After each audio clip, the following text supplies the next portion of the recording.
Hi, you're listening to Bonus Points, the official podcast of Mr. Astel's theology class. Join us as we put out into the deep and explore the world of theology and beyond. Today, we're talking about how our faith can influence the way we approach our work. Let's begin. Well, welcome to episode 38 of Bonus Points, and happy Labor Day. That's right, this episode is coming to you on our first day off since the school year started, and what a nice break it is. As always, be sure to subscribe and rate the show wherever you listen to podcasts and share it with a friend. You can find more information about today's topic and all of our topics by going to bonuspointspodcast.com.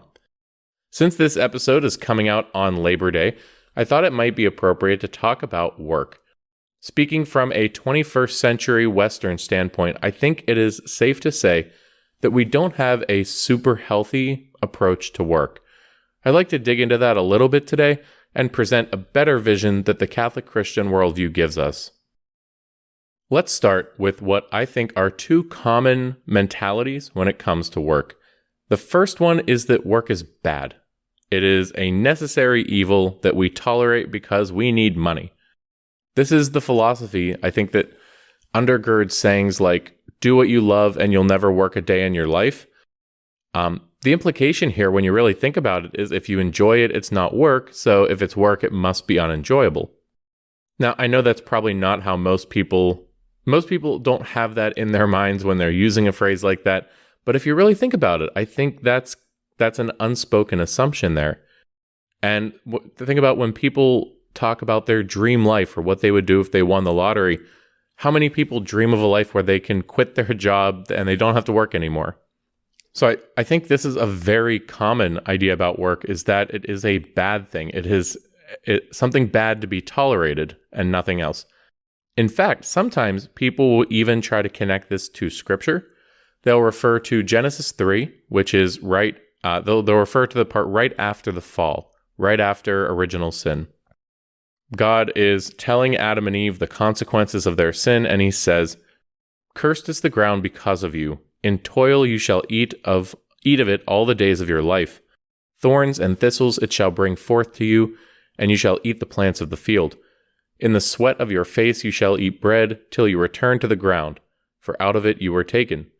You are dust, and to dust you shall return." Some people look at this passage and they'll conclude that work is a result of the fall, and therefore a form of natural evil. A necessary evil, perhaps, but it has no intrinsic goodness. In fact, some of these people will even argue that any benefits that come from our work are purely secondary, and the ideal society would be one in which work was unnecessary. As we'll see in a moment, this is not an accurate extrapolation to make from the text. While toil is a consequence of original sin, work itself is not. There's an important difference between those, by the way, that we'll get to in a minute. If work is a bad thing that ought to be tolerated, if we want to follow out this line of thinking, it would follow that work ought to be minimized, because that's what we do with bad things that we're only tolerating. We minimize them as much as we can. This is where the new phenomenon of quiet quitting comes from. As with many phrases that become mainstream, there's a range of definitions here. There's no universal agreement about what exactly is quiet quitting. But one popular usage says that quiet quitting is when you just are mentally checked out at work. And so you start to cut corners, you do the bare minimum, you do less than the bare minimum if you can get away with it. It's called quiet quitting because the ultimate objective is to separate you from your job, but in a less obvious way. It's like one step short of just ghosting your employer. Now, I know sometimes quiet quitting can be used to mean people they're not going to take on responsibilities at work that go far beyond their job description. They're not going to be on call on the weekends if they're not supposed to be, that kind of thing. That's fine. That's not what we're talking about. But I think that the kind of quiet quitting where you start to do a bad job, or you stop putting effort into the work you do, whether it's part of your responsibilities or not, I think that's where this mentality comes in, that work is a bad thing to be avoided, and the style of work or the quality of work is irrelevant. Now, the phrase quiet quitting may be new, but this idea isn't, right? As long as fallen humanity has been getting jobs, people have held those jobs poorly. People have been lazy, people have cut corners. And so whether we call it quiet quitting or not, many people have the philosophy that work is a bad thing. And as a result, they're not going to put in any effort beyond what is absolutely required because they're trying to minimize work. Okay, so on the one hand, we view work as an evil to be avoided. Minimize it, avoid it, do it as lazily as you can without getting fired, because while you would love not to work, you need money somehow. At the same time, we have another view of work that in some ways is the opposite, but it's still not a healthy vision of how God intended work. What I mean is that many of us view work as the source of our value as people. They have kind of this toxic productivity. We make work the center of our lives, and we try to make everything else fit around it. If you've known somebody like this, you know that they've never heard the expression work-life balance. We also see this coming from employers sometimes when they request or require employees to be on call all the time. This is one of those things, I have no problem with smartphones as a concept. I have one. I use one. When mine broke a couple months ago, I felt lost and I wasn't sure how to get home. But I think one of the less obvious side effects of this, one of the less obvious harms that has come from cell phones, is that we all have our work emails in our pocket all the time. And again, I like staying in the loop. I like at least seeing emails as they come in. But with that, the person sending the email knows that you can see it, and they know that you can read it anytime, not just when you're in the office. And so it comes with this expectation that you're going to be responding to work emails anytime you're with your phone, which is all the time. This, I think, is the real problem, more than even just having your work email on your cell phone, because again, I don't think that's necessarily a problem. The problem is when that comes with the expectation that you're going to be responding to those work emails at all hours of the night. Once or twice I've even had, as a teacher, I've had parents of students email me and maybe get a little bit of an attitude when I don't respond as quickly as they'd like. And in at least one of these cases, they had emailed me at 7 p.m. on a Friday, and I had responded at 7 a.m. on Monday, and they wondered why I was ignoring them. That's the kind of mentality that I don't think is helpful here. This idea that we have to be on all the time. It may seem strange to some people, but this same toxic productivity mindset makes it difficult for some people to ever take a break or a vacation. And again, some of you are listening to this like, I have no problem taking a vacation. But there are many, many people, especially who fit more into this category, who actually feel guilty if they take a vacation, or if they don't do something, that they're sitting around at home. Let's say it's a Sunday afternoon and there's plenty of things that could be done or should be done, but none of it's extremely urgent. And so they sit down and they're going to play a video game or they're going to read a book. Sometimes they can actually feel guilty about that. Like they're just thinking of all the things that they could be doing that are more productive than what they choose to do. And that, I think, is another consequence of this harmful attitude about work, is we're going to idolize productivity to the point where that becomes the only filter for our decisions, is that we're trying to maximize productivity all the time.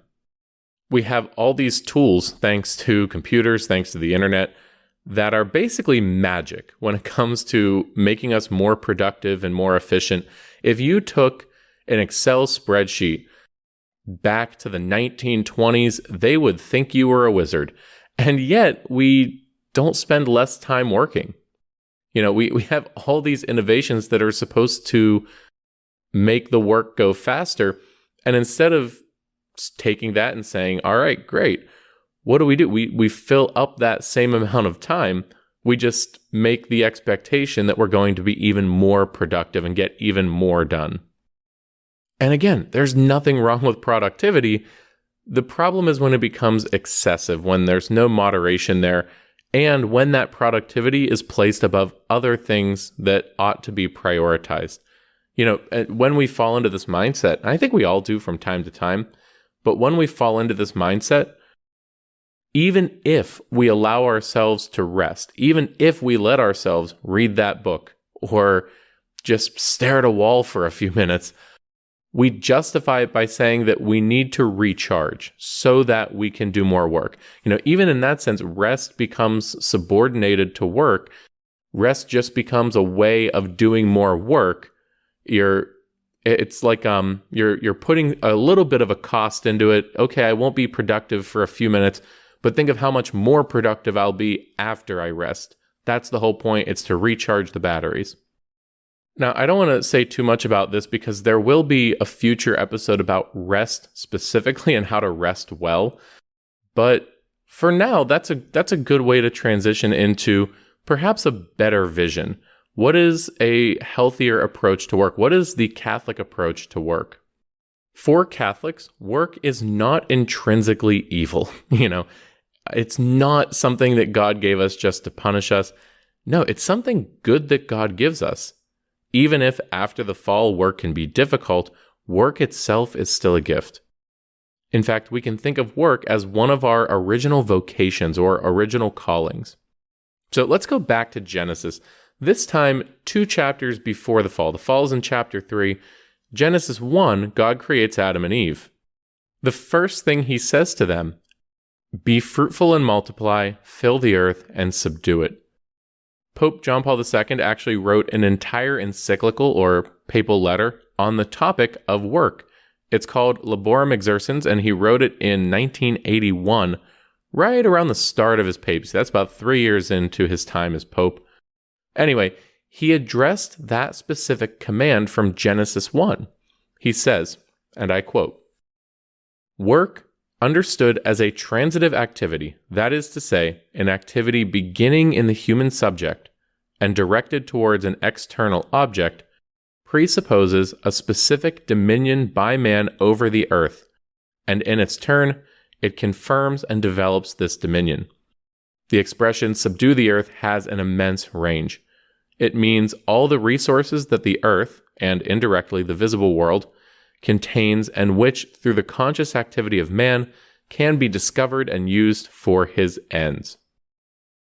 Now let's translate that because I know that sometimes papal documents can be dense, especially from a scholar like JP2. What he's saying is that work always begins with us. It begins with a human subject, but it's directed to something outside of us.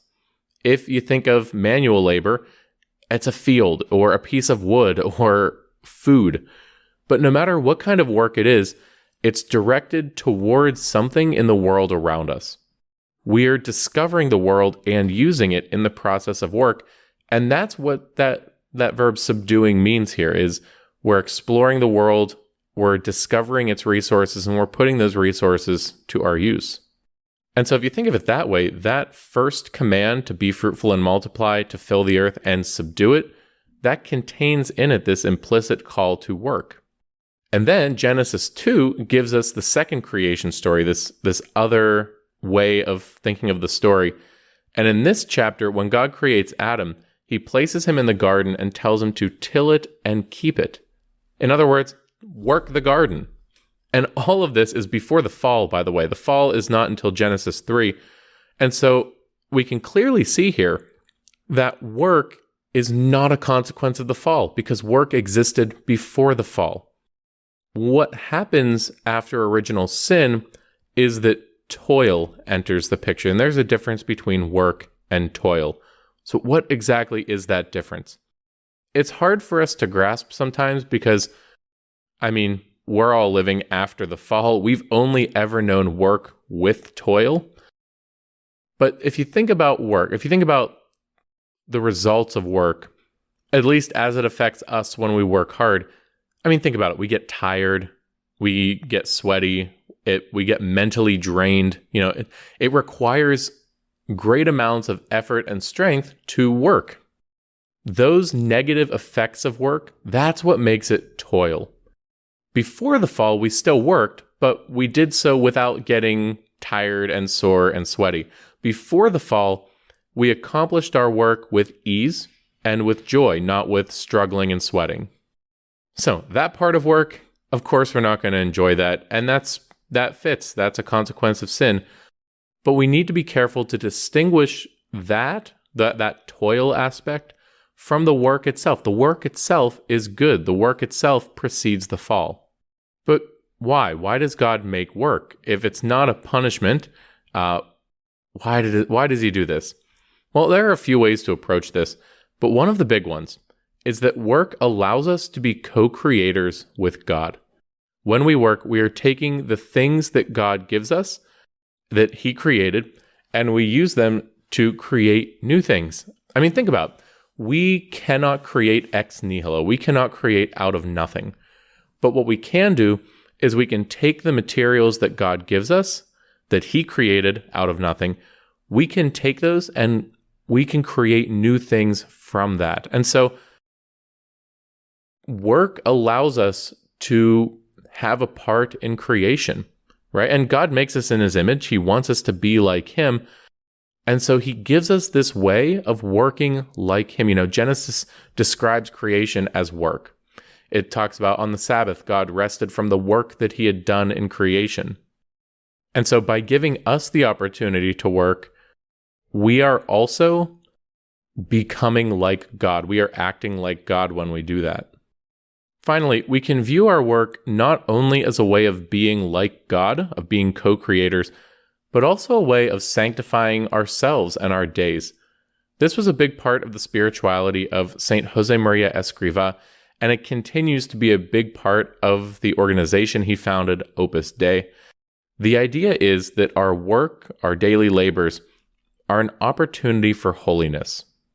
When we work, we can offer ourselves and our work back to God. He gives us time and energy, and when we work, we can offer that time and energy back to him.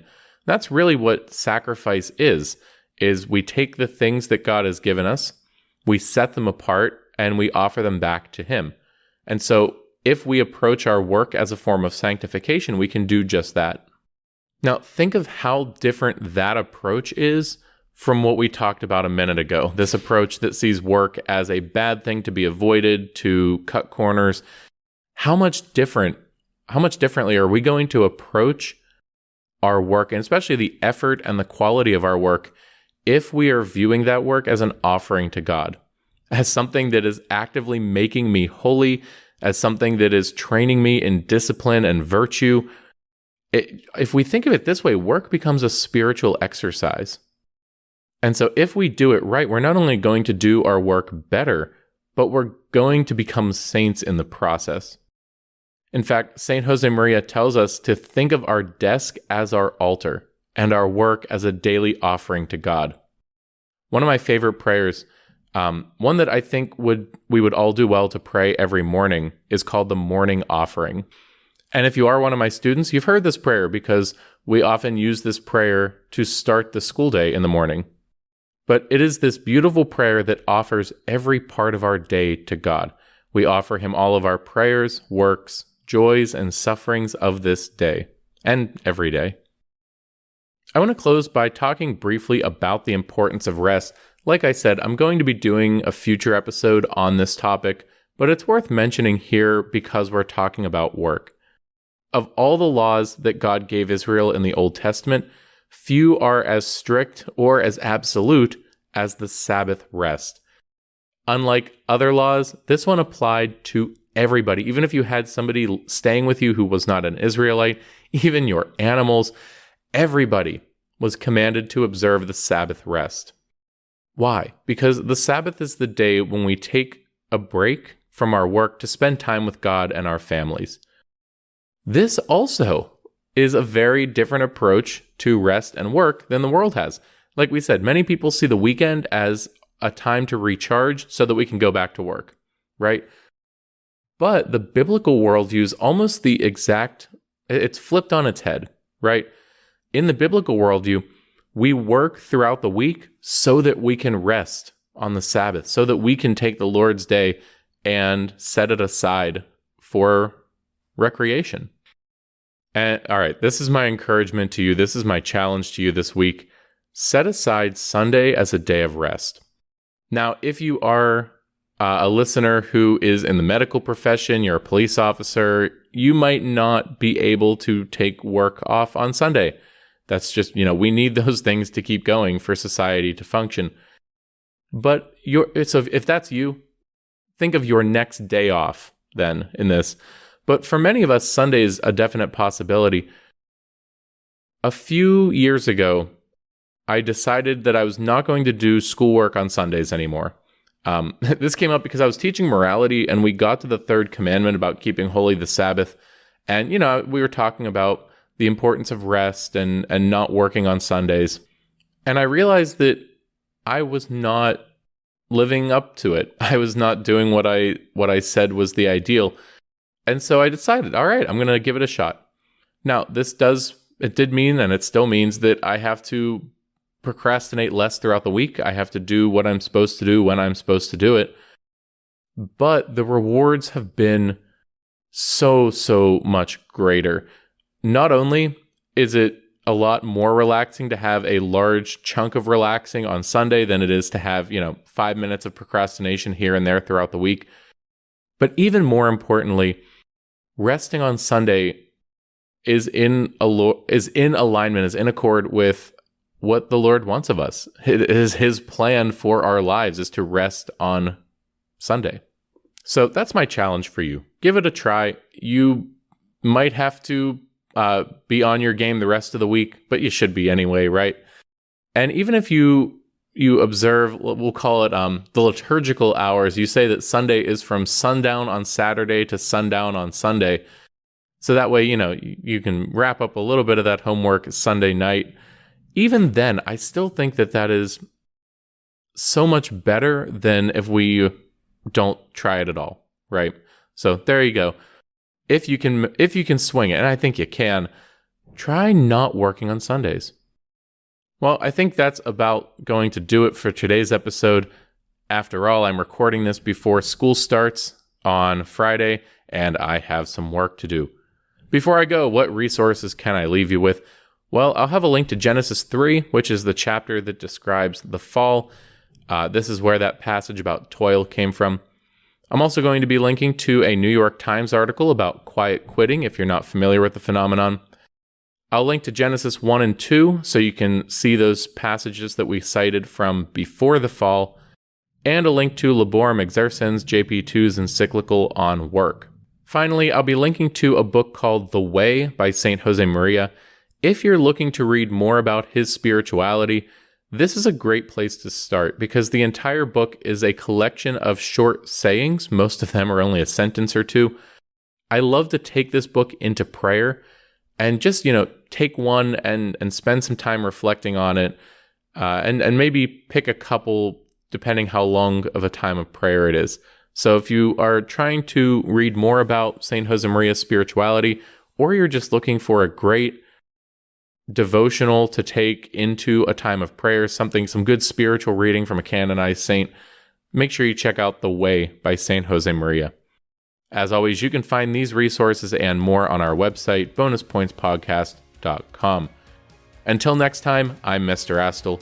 Thank you for joining us as we continue every episode to put out into the deep, exploring the world of theology and beyond.